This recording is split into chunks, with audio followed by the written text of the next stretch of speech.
A morte é um dos grandes mistérios da humanidade, e muitos se perguntam o que acontece depois que morremos. Existe vida após a morte? O que a Bíblia realmente ensina sobre o estado dos mortos? No vídeo de hoje, vamos desvendar essa verdade à luz das Escrituras e descobrir qual é a esperança que Deus nos oferece para além da morte. Fique até o final e descubra o plano de Deus para a vida eterna. A verdade sobre a morte é dura e dolorosa, algo que muitos já sentiram ao perder um ente querido. A morte tem sido um mistério que muitos tentam desvendar, levantando questões como: o que acontece após a morte? Existe consciência depois que morremos? A morte é o fim ou apenas uma transição para algo além? No meio cristão, existem diversas interpretações sobre o estado dos mortos. Vamos explorar o que a Bíblia realmente diz. Para compreender a morte, é necessário primeiro entender como a vida começa. O ser humano foi criado a partir de dois elementos: o pó da terra e o sopro da vida. A junção desses dois componentes resulta em vida. Em Gênesis 2:7 está escrito: então o Senhor Deus formou o homem do pó da terra e soprou em suas narinas o fôlego de vida. E o homem se tornou alma vivente. Gênesis 2:7. Isso significa que o homem não recebeu uma alma, mas se tornou uma alma vivente. Quando o corpo ou o fôlego de vida falta, a alma morre. Ezequiel 18:4 afirma claramente: a alma que pecar, essa morrerá. Ezequiel 18:4. A ideia da imortalidade da alma não tem base nas Escrituras. Em 1 Timóteo 6:16-17, Paulo declara que a imortalidade é uma característica exclusiva de Deus. A teoria da vida após a morte, como ensinada por muitos, é um engano, como vemos em Gênesis 3:4, onde a serpente diz a Eva: certamente não morrerás. Gênesis 3:4. Este foi o primeiro grande engano da humanidade que persiste até hoje. Ao longo dos séculos, influências pagãs introduziram a crença na separação entre corpo e espírito, o que contradiz as palavras de Deus. Certamente morrerás. Gênesis 2:17. Em Gênesis 3:21, Deus reafirma: tu és pó, e ao pó tornarás.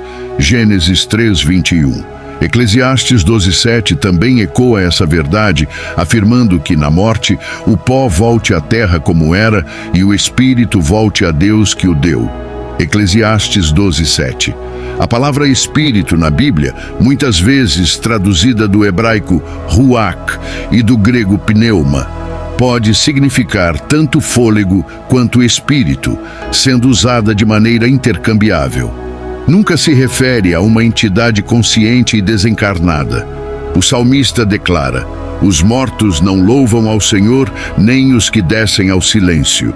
Salmo 115:17. A morte, segundo as Escrituras, é um estado de inconsciência. Em Gênesis 2:16-17, Deus dá uma ordem clara a Adão: de toda árvore do jardim comerás livremente, mas da árvore do conhecimento do bem e do mal não comerás, porque no dia em que dela comeres, certamente morrerás. Gênesis 2:16-17. No entanto, Satanás, através da serpente, enganou Eva, afirmando: é certo que não morrerás. Gênesis 3:4. Este engano foi o início de todo o sofrimento e morte que conhecemos hoje. A Bíblia é clara ao afirmar que na morte não há consciência. Eclesiastes 9:5-6 diz: os vivos sabem que vão morrer, mas os mortos não sabem de coisa nenhuma. Também já não têm recompensa, e a sua memória jaz no esquecimento. Amor, ódio e inveja para eles já pereceram. Nunca mais terão parte em coisa alguma do que se faz debaixo do sol. Eclesiastes 9:5-6. Isso significa que os mortos não podem se comunicar com os vivos, nem vice-versa.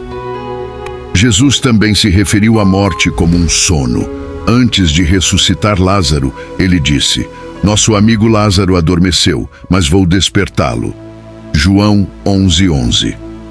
A solução para a morte está na ressurreição. Jesus prometeu: não vos maravilheis disto, porque vem a hora em que todos os que estão nos túmulos ouvirão a sua voz e sairão.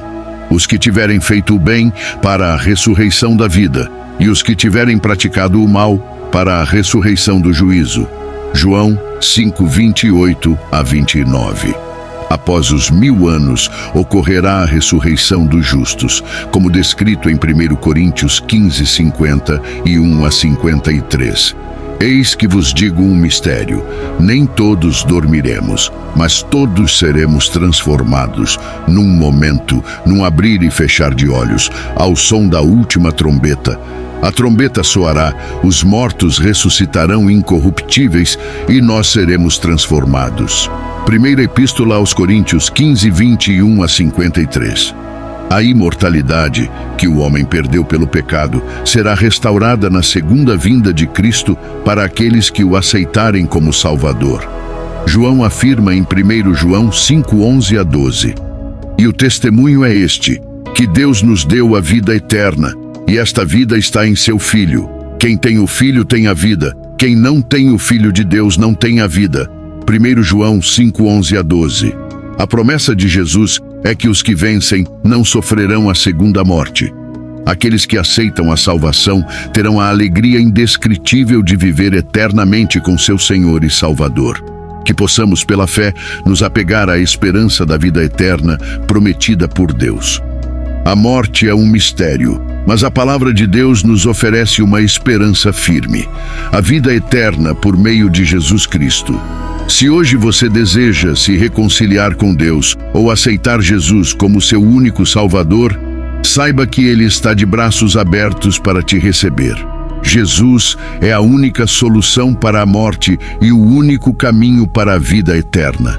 Ele te oferece uma nova vida, cheia de paz, propósito e esperança. Se você sente o desejo de entregar sua vida a Cristo, escreva nos comentários: eu aceito Jesus Cristo como meu único Salvador. Senhor Deus, eu venho diante de Ti com um coração humilde, reconhecendo que sou pecador e preciso da Tua graça. Eu creio que Jesus Cristo morreu na cruz por meus pecados e ressuscitou para me dar a vida eterna. Hoje, eu entrego a minha vida a Ele e o aceito como meu único Senhor e Salvador. Perdoa os meus pecados, transforma meu coração e guia meus passos para que eu possa viver segundo a Tua vontade. Eu te agradeço por esse grande presente de salvação e pela Tua infinita misericórdia. Em nome de Jesus, amém. Não se esqueça de se inscrever no canal, compartilhar este vídeo com aqueles que precisam ouvir essa mensagem e ativar o sininho para não perder os próximos vídeos. Que Deus te abençoe abundantemente.